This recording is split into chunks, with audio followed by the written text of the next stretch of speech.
अध्यक्ष महोदय, अभी आपकी इजाजत से बिहार में जो मतदाता सूची का विशेष गहन पुनरीक्षण हो रहा है, उस पर आपने विभिन्न दलों के नेताओं की राय सुनी है और सदन भी अवगत हुआ है। वैसे तो हमारे पक्ष यानी सत्ता पक्ष के लोगों को आपत्ति हो रही थी, जो सदस्य रह रह के बोल रहे थे कि चाहे अपना नियमावली की बात हो या मामला उच्चतम न्यायालय में है, इसलिए इस पर चर्चा का औचित्य नहीं है। लेकिन फिर भी आसन सर्वोपरि है और आपने ये निर्णय लिया और हम लोगों को भी अवगत कराया कि सदन के संचालन में सहूलियत के लिए सभी दल के नेताओं की राय एसआईआर यानी विशेष गहन पुनरीक्षण पर क्या है ये जान ली जाए। तो हम लोगों ने भी सरकार की तरफ से आपत्ति नहीं करके आपके द्वारा जो ये प्रस्ताव सदन के सुसंचालन के संबंध में दिया गया, हम लोगों ने भी आपत्ति नहीं की, हम लोगों ने अपनी राय प्रकट की। और मुझे अच्छा लगा कि नेता प्रतिपक्ष कल जब इस बात की शुरुआत कर रहे थे तो पहली ही पंक्ति में उन्होंने कहा कि ये लोग एसआईआर के विरोध में नहीं है, पहली पंक्ति कहा। और आज जब उसी विषय पर चर्चा को जारी रखते हुए आज जब समाप्त कर रहे थे तो अंतिम पंक्ति उन्होंने कहा कि बिहार सरकार इस बात को देखे या गारंटी दे कि बिहार का कोई सही मतदाता छूटे नहीं। तो उन्होंने भी कहा कि एसआईआर के विरोधी हम नहीं हैं और सरकार की भी मंशा वो जानना चाह रहे थे।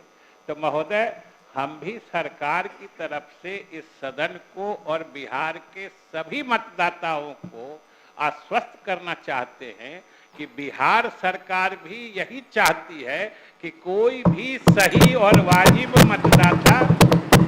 मतदाता सूची से बाहर नहीं जाए।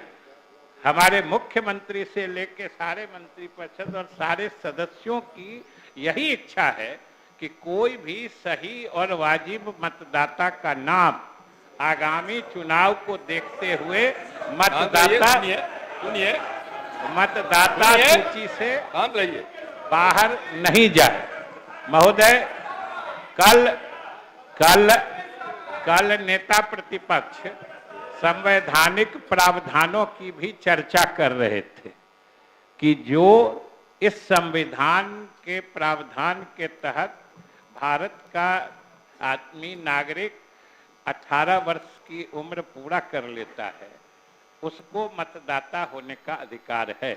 सही बात है, संविधान के अनुच्छेद 326 में स्पष्ट है कि जो 18 वर्ष की आयु पूरी कर लेता है और किसी न्यायालयीय आदेश से अगर वो बाधित नहीं है तो उसको मतदाता होने का अधिकार है। लेकिन वहां पर हम लोगों को एक चीज में गौर करना होगा, ये मतदान का जो अधिकार है और अन्य अधिकार जो है, जैसे हमारे मौलिक अधिकार हैं, उसमें जो समता समानता का अधिकार है, जो अनुच्छेद 14 में सबसे प्रमुख अधिकार माना जाता है, इसमें संविधान ही थोड़ा शब्दों के हिसाब से फर्क करता है।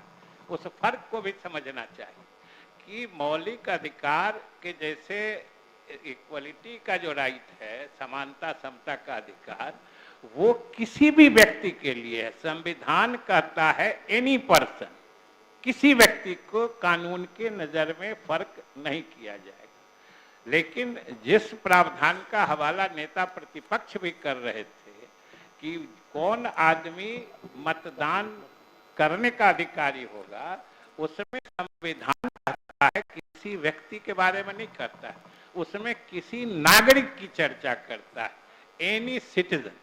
मतलब हर व्यक्ति जो यहाँ रह रहा है वो मतदान का अधिकारी नहीं हो जाएगा। जिसको नागरिकता प्राप्त होती है वही हम उसी संविधान की बात कर रहे हैं। बैठ जाइए, सुन लीजिए ना। सबकी बात सुनी गई है, सुनना चाहिए। इसलिए महोदय जो नेता प्रतिपक्ष ने कहा है वो हम लोग भी चाहते हैं कि बिहार का कोई सही नागरिक मतदाता सूची से बाहर नहीं रहे। और दूसरी बात अरे बैठिए, सुनिएगा तब ना होगा। अरे सुन तो लीजिए ना पूरी बात, बैठ जाइए। आपकी बात सुनी गई है ना, दूसरे की बात सुनिए, बताइए। अध्यक्ष महोदय दूसरी बात, अरे आप लोग जितना बात बोले हम सब बात को बोलेंगे, सुन लीजिए ना। दूसरी बात अध्यक्ष महोदय, जो गहन पुनरीक्षण की बात है, ये बात भी शुरू से संविधान प्रदत्त या जो लोक प्रतिनिधित्व कानून है, RP act, representation of people act है, जो 1950 से लागू है, उसके तहत भी उसकी विहित प्रक्रिया है कि हर चुनाव से पहले मतदाता सूची का पुनरीक्षण किया जाता है, हर चुनाव से पहले। और आप बीच में बोले, सुन लीजिए ना, ज्ञान वृद्धि करिए, सुनिए महोदय। और लगभग 20-25 साल बाद हर जगह यह जो हो रहा है एसआईआर, यानी विशेष गहन पुनरीक्षण, सामान्य पुनरीक्षण और विशेष गहन पुनरीक्षण में भी फर्क होता है। इसमें फर्क होता है महोदय,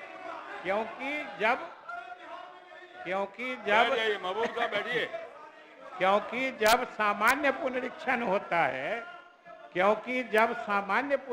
होता है, तो सिर्फ जिसमें दावे किए जाते हैं कि जैसे कोई 18 साल की उम्र पा लिया है या कोई मृत है, किसी का नाम इंक्लूड करने के लिए या बाहर करने के लिए जो दावा किया जाता है उसी का निष्पादन होता है। लेकिन जब 20-22 वर्षों बाद, जैसे नेता प्रतिपक्ष भी जिक्र कर रहे थे, जो पिछला 2003 में हुआ था, और उसके 22 साल बाद, तो उसमें दो चीज होती है कि उसमें हाउस टू हाउस सर्वे होता है, एक एक घर में जाके देखा जाता है जो उस घर में जो मतदाता हैं उनकी वो सही में है कि नहीं है। और महोदय नेता प्रतिपक्ष आज भी और हमारे नेतागण भी चर्चा कर रहे थे, देखिए, अरे हम वही कह रहे हैं, अरे बैठिए ना, आप बैठिए। आप महबूब जी, हम आपके इसी 1 महीने का बात कर रहे हैं। अरे 1 महीने का बात सुनिए ना अध्यक्ष महोदय, सबकी बात सुनी गई ना, अभी सुनिए ना अध्यक्ष महोदय। हम तो सिर्फ ये बताना चाहते हैं कि 2003 में भी जो मतदाता गहन पुनरीक्षण हुआ था, उसमें भी जैसे इस बार किया गया है, जो हाउस लिस्टिंग का 1 महीना ही समय दिया गया था। हम डेट बता सकते हैं कि 15 जुलाई 2003 से 14 अगस्त 2003 यही घर शुमारी की तिथि थी। सिर्फ 1 महीना ही दिया गया था। और आप अभी अपने सरकार की बात कर रहे थे। हम सभी लोगों ने मिलके जाति आधारित गणना कराई थी, हम सब लोगों ने कराई थी और आप सब लोगों ने तय किया था। लेकिन शायद आप भूल गए कि उसमें जो काम अभी इलेक्शन कमीशन ने 1 महीने में किया है, उसके लिए हम लोगों ने और आप भी शामिल थे कि सिर्फ 15 दिन में बिहार में हम लोगों ने घरशुमारी करा दी। ये हम ही लोगों ने कराया है महोदय, ये हम ही लोगों ने कराया है।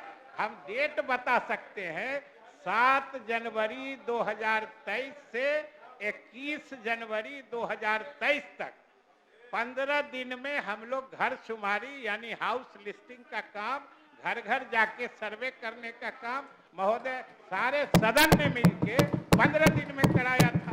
और आज ये कमीशन ये कर रहा है। दूसरी बात, जो कमीशन अभी तक ने किया है वो तो बिल्कुल पारदर्शी तरीके से कर रहा है महोदय। और उसने जो बताया है आंकड़े, वो अब आप बताइए, कह रहे हैं कि अगर वो गड़बड़ किया है तो जितने मृत लोगों का नाम निकाला है 18 लाख, तो आपके हिसाब से क्या वो मृत लोगों का नाम रहने दिया जाए सूची में? आप ही बताइए, मृत लोगों का नाम सूची में रहने दिया जाए क्या?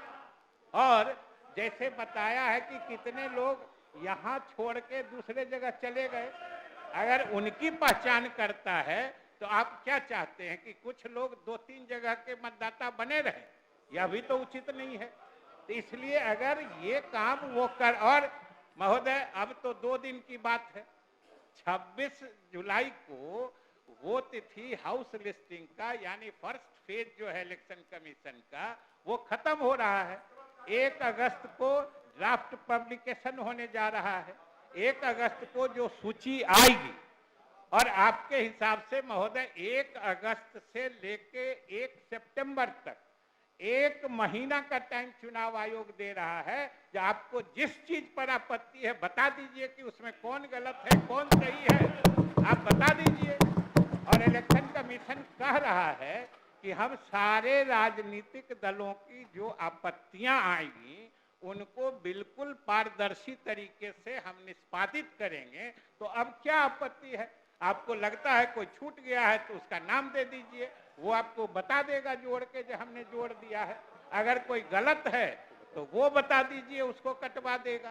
तो इतना जब पारदर्शी तरीके से महोदय हो रहा है तो फिर अब बीच में तो रोकने का मतलब होगा जहां डुप्लीकेशन है, कोई दूसरी जगह चले गए, कोई मृत हैं तो सबको दे दीजिए।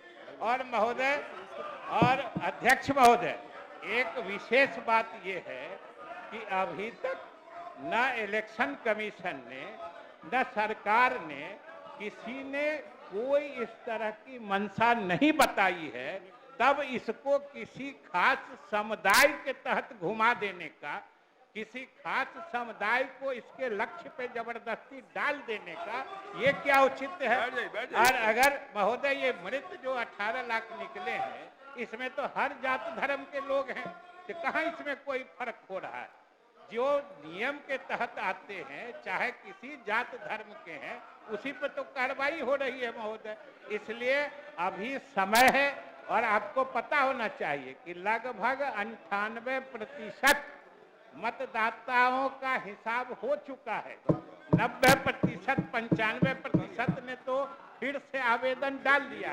अब आप बोलिए कि 95% लोगों ने दे दिया है, उसमें तो आप लोग भी शामिल हैं, तो अपने एप्लीकेशन डाल रहे हैं महोदय। ये लोग अपना एप्लीकेशन डाल रहे हैं। अब बाकी पता नहीं किसको कह रहे हैं कि ये बंद कराओ, उधर बंद कराओ, इधर सब अपना रिन्यूअल करा लिए।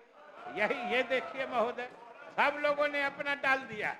इसलिए हम कहेंगे महोदय कि बहुत पारदर्शी तरीके से हो रहा है। और हम फिर सरकार की तरफ से कहते हैं कि आप अगर किसी वक्त ये बता देंगे कि बिहार के किसी वाजिब सही मतदाता का नाम बिना किसी कारण के मतदाता सूची से काटा गया है, बिल्कुल सरकार उसका संज्ञान लेगी, कमीशन से भी बात करेगी।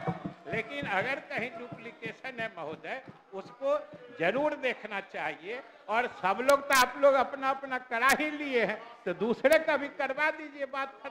और महोदय जो 5% लोग नहीं किए हैं उसकी भी सूची सारे दलों को उपलब्ध करा दी गई है। सारे आप प्रवासियों की सूची दे दीजिए ना, प्रवासी की सूची दे दीजिए, सरकार उसको देखेगी। आपको नहीं है महोदय तो ये 95% हो कैसे गया? कमीशन अभी तक सारी चीजों को देख रहा है। इसलिए महोदय अभी तक चुनाव आयोग की कोई कार्रवाई या कोई काम चुनाव आयोग ने ऐसा नहीं किया है जिससे उसकी मंशा पर सवाल उठाया जाए। इसलिए महोदय हम लोग तो यही चाहते हैं कि एक एक्सरसाइज अभ्यास हो रहा है, सारे लोग मिलकर सहयोग करिए। और कोई अगर गलत चीज है तो उसको सही करने में क्या दिक्कत है? और सरकार अगर सही कोई बात होगी तो निश्चित रूप से उसका संज्ञान लेके सरकार भी आवश्यक पहल करेगी। लेकिन बिना किसी कारण के, और अभी तो शकील साहब न जाने किस उत्तेजना में क्या क्या शेर पढ़ गए भाई।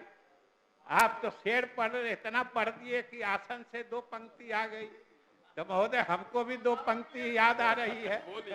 बोल दीजिए। आपकी इजाजत हो तो हम सुना हाँ, दे। बोल ही दीजिए। महोदय, ये पुरुषी से गम जब करते हैं, कुछ कह न सकूं, चुप रह न सकूं। ये पुरुषी से गम जब करते हैं, अभी बोल रहे थे, कुछ कह न सकूं, चुप रह न सकूं, खामोश रहूं नामुमकिन है, इसीलिए हमको बोलना पड़ा। खामोश रहूं नामुमकिन है, और कह दूं तो शिकायत होती है।